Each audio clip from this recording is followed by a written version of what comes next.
ঈদের আনন্দ মুহূর্তে রূপ নিল বিষাদে। কুমিল্লার পদুয়ার বাজারে বাস ও ট্রেনের ভয়াবহ সংঘর্ষে প্রাণ হারিয়েছে শিশুসহ ১২ জন।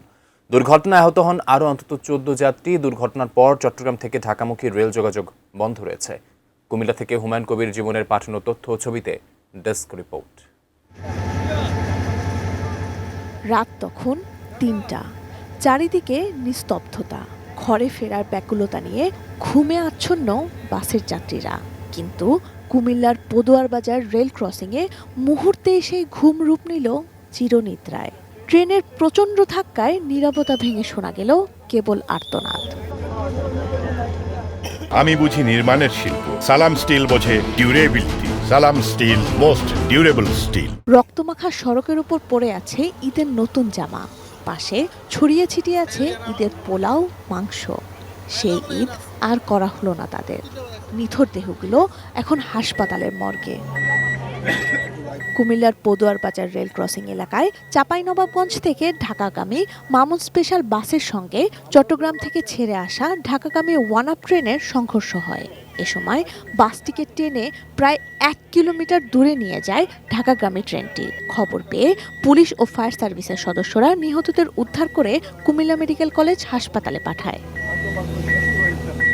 ট্রেনের যাত্রী ও স্থানীয়রা অভিযোগ করেন, গেটম্যানের চরম গাফিলতিতেই এই দুর্ঘটনা। ট্রেনে এরকম করে একটা ধাক্কা মারলে সবাই একাত্র হইয়া আল্লাহরে ডাকা শুরু করে।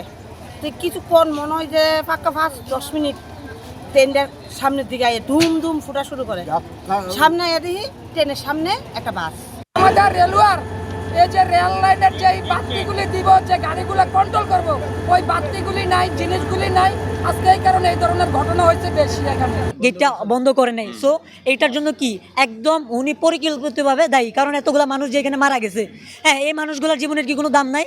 ফায়ার সার্ভিস ও সিভিল ডিফেন্সের উপসহকারী পরিচালক মোহাম্মদ ইদ্রিস জানান, পদুয়ার বাজার রেল ক্রসিংয়ে সিগন্যাল না থাকার কারণে বাসটির রেল লাইনে উঠে যাওয়ায় এই সংঘর্ষ হয়। এই ঘটনায় 2 গেটম্যানকে বরখাস্ত করা হয়েছে। গঠন হয়েছে 3টি তদন্ত কমিটি। 2টা তদন্ত কমিটি, রেল মিনিস্ট্রি থেকে একটি, আর জেলা প্রশাসনের পক্ষ থেকে আরেকটি আমি নিজেও এখানে গঠন করে দিলাম, যাতে করে তারা এটা পূর্ণাঙ্গ তথ্য পাওয়া যায় কি কারণে এই ঘটনাটি ঘটেছে। জেলা প্রশাসনের ক্ষেত্রে যতটুকু সম্ভব আমরা এটা ব্যবস্থা নিচ্ছি। Sanjida Sylvia, desk report, 18 news.